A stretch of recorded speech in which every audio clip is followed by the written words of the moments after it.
दोस्तों नमस्कार। स्वागत है आप सभी का अपने यूट्यूब चैनल टॉपर क्लासेस में।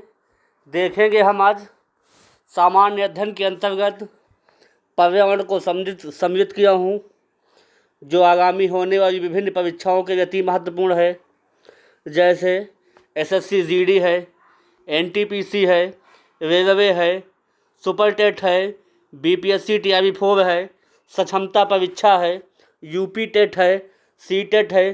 जो भी आपके एग्ज़ाम होने वाले हैं आगामी, उन सभी परीक्षाओं के लिए पर्यावरण रामबाण साबित होगा। एक बार अवश्य देखिएगा। कंटेंट अगर अच्छा लगे तो आप चैनल को लाइक करिएगा, सब्सक्राइब करिएगा, दोस्तों में शेयर करिएगा। देखेंगे हम पहला क्वेश्चन है, लवण जो जल का अवशोषण करता है कहलाता है।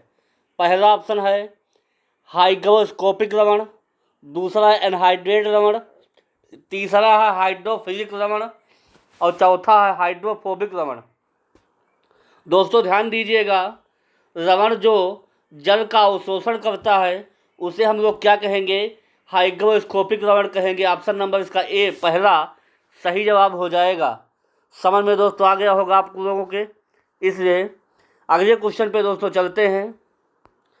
अगला क्वेश्चन है, विश्व ऊष्मायन के ये निम्न में से कौन सा एक कारक है?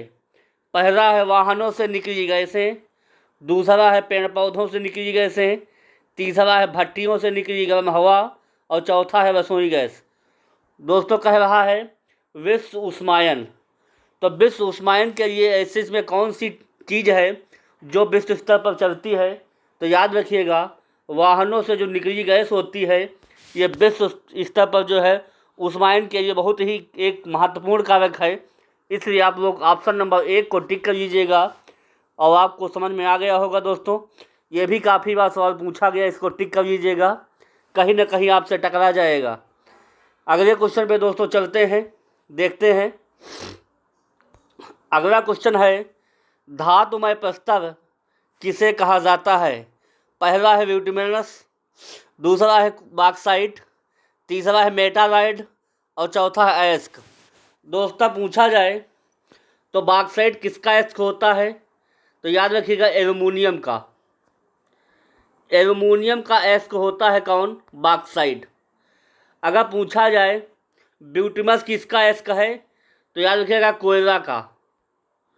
कोयला 4 प्रकार के होते हैं, जिसमें से एंथ्रासाइट जो है सबसे अच्छे किस्म का होता है और सबसे ज़्यादा किस्म में पाया जाता है ब्यूटिमिनस। कौन पाया जाता है? ब्यूटिमिनस। अगर पूछा जाए धातुमय प्रस्तर कौन होता है तो आप लोग अयस्क को टिक कर लीजिएगा। ऑप्शन नंबर इसका डी सही जवाब हो जाएगा। समझ में दोस्तों आ गया होगा। कोयला 4 प्रकार का होता है, जिसमें सबसे अच्छे किस्म का होता है एंथ्रासाइट और सबसे ज़्यादा मात्रा में ब्यूटिमिनस पाया जाता है। तीसरे नंबर पर पीट होता है और चौथे नंबर पर लिग्नाइट होता है।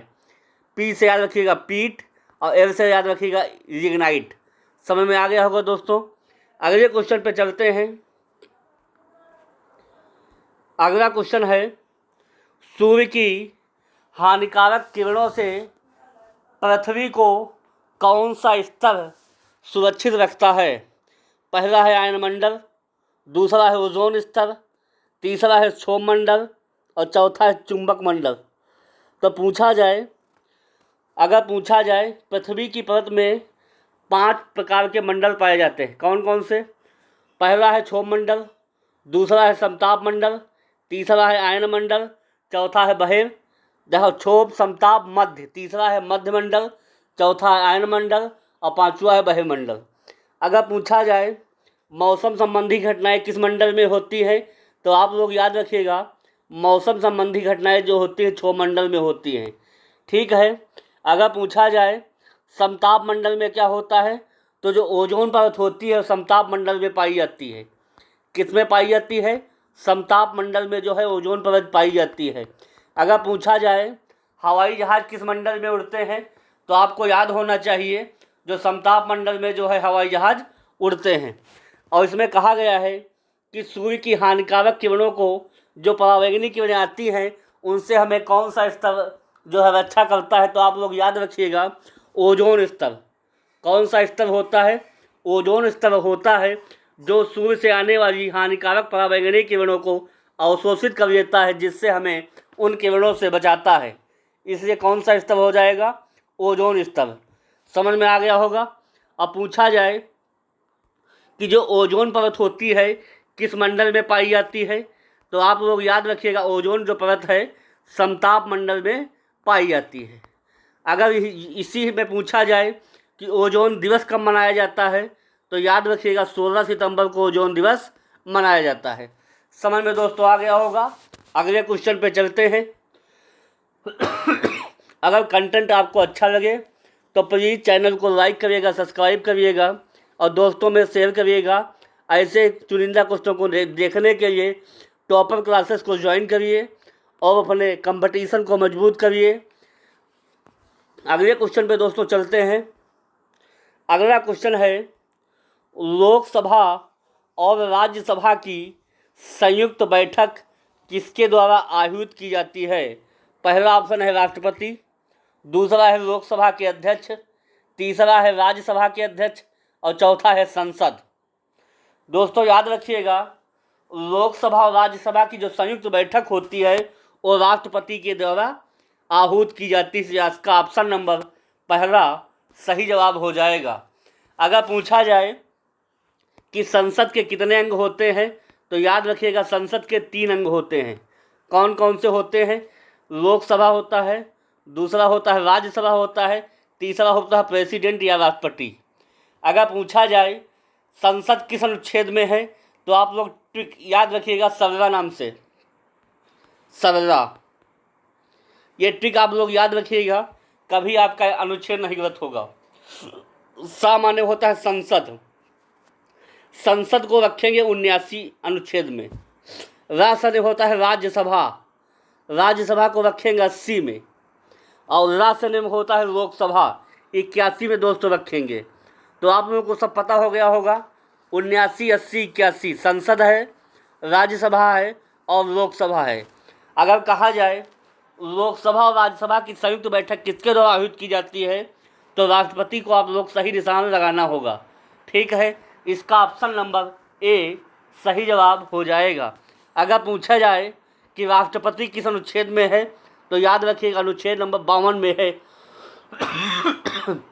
राष्ट्रपति का जिक्र जो है किया गया है। अगले क्वेश्चन पे दोस्तों चलते हैं। अगला क्वेश्चन है बहुत ही अच्छा सवाल है। 74वें संविधान संशोधन का संबंध है पहला है ग्रामीण स्थानीय स्वशासन से, चौथा है शहरी स्थानीय स्वशासन से, तीसरा है राष्ट्रपति की शक्तियों से और चौथा है संसद की शक्तियों से। तो जो संसद की शक्तियों से नहीं होना चाहिए और राष्ट्रपति की शक्तियों से भी नहीं होना चाहिए, इसलिए इन दोनों को ऑप्शनों को हम गलत काट देंगे। अगर पूछा जाए 73वां संविधान संशोधन में किसका जिक्र किया गया है, तो याद रखिएगा ग्रामीण या पंचायत का किया गया है, ग्रामीण या पंचायत का। समझ में दोस्तों आ गया होगा आप लोगों को। अगर पूछा जाए किस अनुसूची में है, तो अनुसूची नंबर 11 में लगाइएगा, जो है पंचायत का जिक्र किया गया है। अगर पूछा जाए पंचायत में कुल कितने विषय हैं, तो आप लोग याद रखिएगा पंचायत में जो है 18 विषय हैं।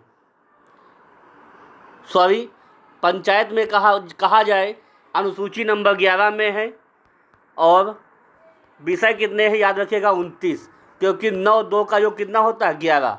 तो पंचायत कितने में है? 73वां संविधान संशोधन में ग्रामीण है और अनुसूची नंबर 11 विषय 29 को याद रखिएगा। और यहाँ पे बात कर रहा है कि 74वां संविधान संशोधन किसके तहत है, तो याद रखिएगा शहरी स्थानीय स्वशासन से संबंधित है। ऑप्शन नंबर इसका बी सही जवाब हो जाएगा। अगर पूछा जाए अनुसूची कौन सा है, तो अनुसूची नंबर याद रखिएगा 12 है। कौन सा है? 12। अगर पूछा जाए विषय कितने हैं, तो विषय 18 दोस्तों याद रखिएगा। कौन याद रखिएगा? 18।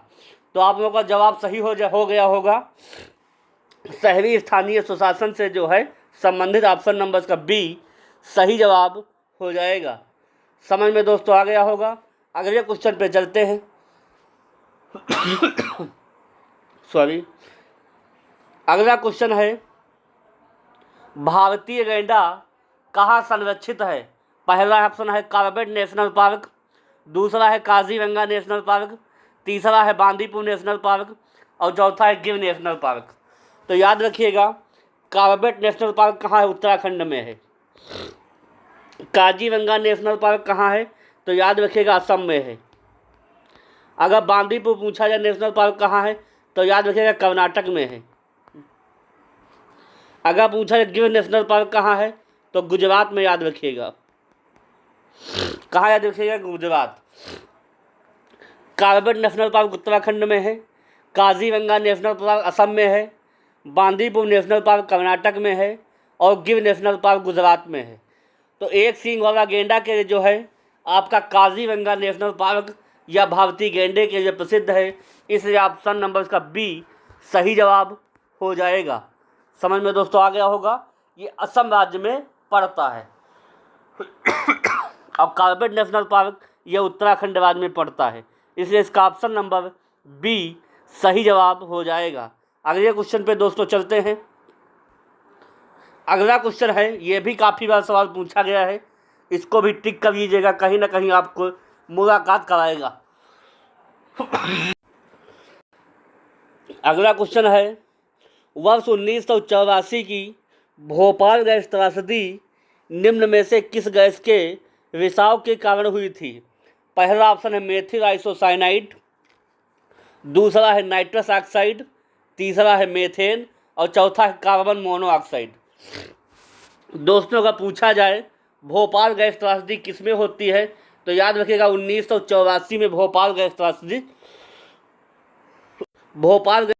1984 में होती है। अगर पूछा जाए कि किस गैस के कारण जो है रिसाव हुआ था, तो आप लोग याद रखिएगा मेथिल आइसोसाइनाइड जो गैस थी वो इसके विस्फोट से भोपाल गैस त्रासदी हुई थी। समझ में दोस्तों आ गया होगा। इसका ऑप्शन नंबर पहला सही जवाब हो जाएगा। समझ में दोस्तों आ गया होगा। अगले क्वेश्चन पे चलते हैं। अगला क्वेश्चन है, मिनीमाता रोग ऐसी मछली खाने से होता है जिसमें अधिक मात्रा में पाया जाता है।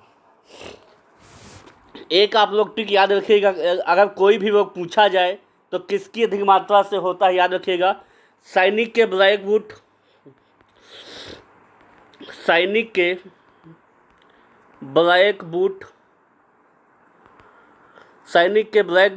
कैट लगा ले टाई,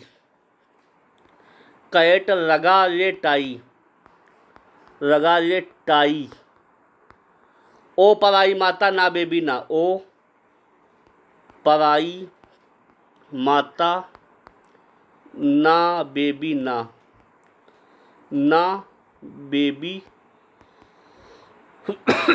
ना। देखिएगा ट्रिक, सैनिक के ब्लैक बूट, कैट लगा ले टाई, ओ पराई माता ना बेबी ना।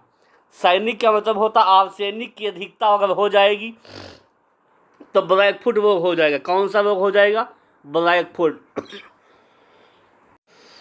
स्वास्थ्य सही ना होने के कारण थोड़ा व्यवधान उत्पन्न हो रहा है, इसके लिए सॉरी। सैनिक के ब्लैक बूट, आर्सेनिक की कमी से हो जाता है ब्लैक बूट। कैट लगा लिए टाई, कैडमियम के कारण हो जाता इटाई। एक कैडमियम के कारण कौन सा हो जाता, इटाई। ओ पराई माता ना बेबी ना, पारा से क्या हो जाएगा, मिनी माता। पारा से कौन सा हो जाएगा, मिनी माता। और ना बेबी का मतलब होता है नाइट्रेट से ब्लू बेबी सिंड्रोम, याद रखिएगा। ना से नाइट्रेट और बेबी से ब्लू बेबी सिंड्रोम। तो मिनी माता वो किससे हो जाता है, पारा की अधिकता के कारण। इसका ऑप्शन नंबर बी सही जवाब हो जाएगा। आर्सेनिक की अधिकता अगर हो जाएगी तो ब्लैक बूट, पारा की अधिकता अगर हो जाएगी तो मिनी माता रोग, कैडमियम की अधिकता हो जाएगी इटाई हो जाएगा, अगर नाइट्रेट की अधिकता हो जाएगी तो ब्लू बेबी सिंड्रोम हो जाएगा। अगले क्वेश्चन पे दोस्तों चलते हैं। अगला क्वेश्चन ये भी काफ़ी बार सवाल पूछा गया है, टकराएगा कहीं ना कहीं आपसे।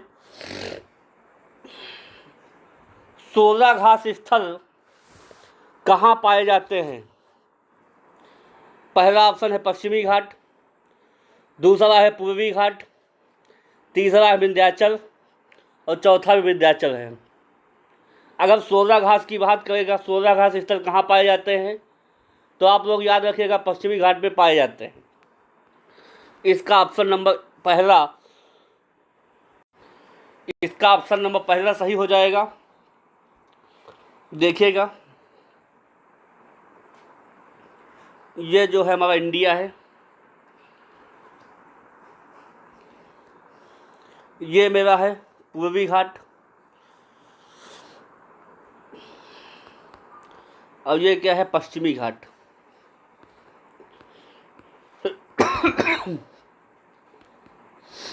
यहाँ पे नीलगिरी की पहाड़ियाँ हैं केवल तमिलनाडु के तट पर। समझ में आ गया होगा।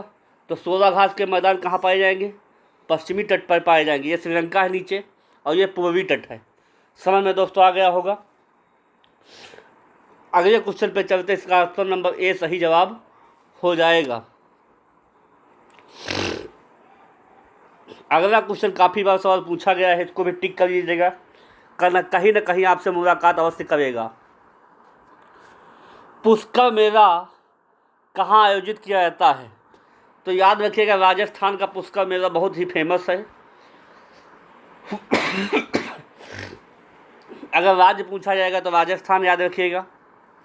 पुष्कर मेला कहाँ आयोजित किया जाता है? पहला ऑप्शन है उदयपुर, दूसरा है जयपुर, तीसरा है जोधपुर और चौथा है अजमेर। तो पुष्कर मेला से आप लोग याद रखिएगा कहाँ जाना पड़ेगा, हमें अजमेर जाना पड़ेगा। इसलिए ऑप्शन नंबर चौथा सही जवाब हो जाएगा। पुष्कर मेला अजमेर में लगता है। अगले क्वेश्चन पे दोस्तों चलते हैं। अगला क्वेश्चन है गंगा नदी निकलती है।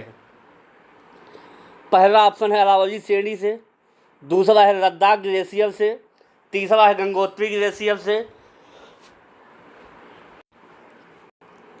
चौथा है मिलाप ग्लेशियर से।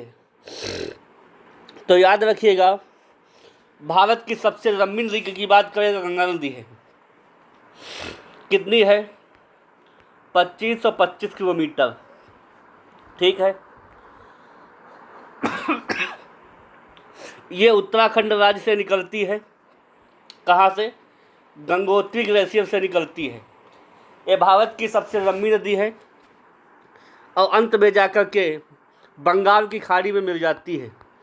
ये भारत की सबसे प्रसिद्ध नदी है और पवित्र भी नदी है। और काफ़ी बार पूछे जाने वाला क्वेश्चन है, इसलिए कहाँ से निकलती है तो आप लोग याद रखिएगा गंगोत्री ग्लेशियर से निकलती है और अंत में जाकर बंगाल की खाड़ी में मिल जाती है। अगले क्वेश्चन पे दोस्तों चलते हैं। अगला क्वेश्चन है एक मार्ग का संबंध है। पहला ऑप्शन है गुणवत्ता से, दूसरा है पैकेजिंग से, तीसरा है संसाधन से, चौथा है उत्पादन से।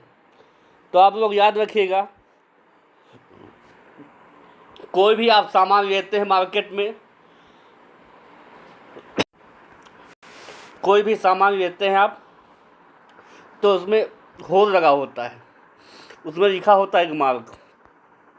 उसका मतलब, कहने का मतलब ये है, पैक्ड सेवा में आप लोगों को ये बताता है कि एक मार्क का मतलब होता है ना कि उत्पादन से होगा, ना संसाधन से होगा, ना पैकेजिंग से होगा। काहे से होगा? गुणवत्ता से। कहने का मतलब ये है कि जो आपने सामान खरीदा है पैकिंग वाला, वो गुणवत्ता से परिपक्व है, इसलिए उस पर जो है एक मार्क का निशान लगा होता है। इसलिए गुणवत्ता ऑप्शन इसका सही जवाब हो जाएगा। अगले क्वेश्चन पे चलते हैं। ये इस सेशन का अंतिम सवाल होगा, देखेंगे हम। अगला क्वेश्चन है घास भूमि क्षेत्र के परितंत्र की खाद्य श्रृंखला में सबसे उच्च स्तर के उपभोक्ता होते हैं। पहला ऑप्शन है शाकाहारी, दूसरा है मांसाहारी, तीसरा है जीवाणु और चौथा है मांसाहारी या शाकाहारी। तो दोस्तों आप लोगों को याद होना चाहिए कि घास भूमि के क्षेत्र में पारितंत्र की खाद्य श्रृंखला में सबसे उच्च स्तर पर जो उपभोक्ता होता है वो होता है मांसाहारी। इसलिए इसका ऑप्शन नंबर 1 सही जवाब हो जाएगा। तो दोस्तों ये 15 क्वेश्चनों की श्रृंखला कैसी लगी? अगर कंटेंट अच्छा लगा हो तो प्लीज़ चैनल को लाइक करिएगा। मेहनत लगती है दोनों कंटेंट बनाने में, क्योंकि बिना मेहनत कुछ भी नहीं होता आजकल इस दुनिया में। इसलिए मेहनत करिए और अपने माता पिता का सपना साकार करिए। जुड़े रहिए, कंटेंट देखिए, बनाइए नोट्स अच्छे से अच्छा, और परीक्षा में जो भी परीक्षा है उनका नोट्स को बना के पढ़ के जाइएगा। परीक्षा आपकी सफल जाएगी। चैनल से जुड़ते रहिएगा, आपको एक से क्वेश्चनों से मुलाकात होती रहेगी और आपकी पढ़ाई मजबूत होती रहेगी। आप लोग लाइक नहीं करते, प्लीज़ लाइक कर दिया करिए। आज स्वास्थ्य सही ना होने के कारण क्वेश्चनों की श्रृंखला कम रही, इसके लिए सॉरी। अगले क्लास में फिर मिलेंगे, तब तक के लिए पढ़ते रहिएगा, ध्यान रखिएगा। आज की वाणी को मैं विराम देता हूँ, फिर अगली क्लास में मिलूँगा, तब तक के लिए धन्यवाद। Okay, thank you.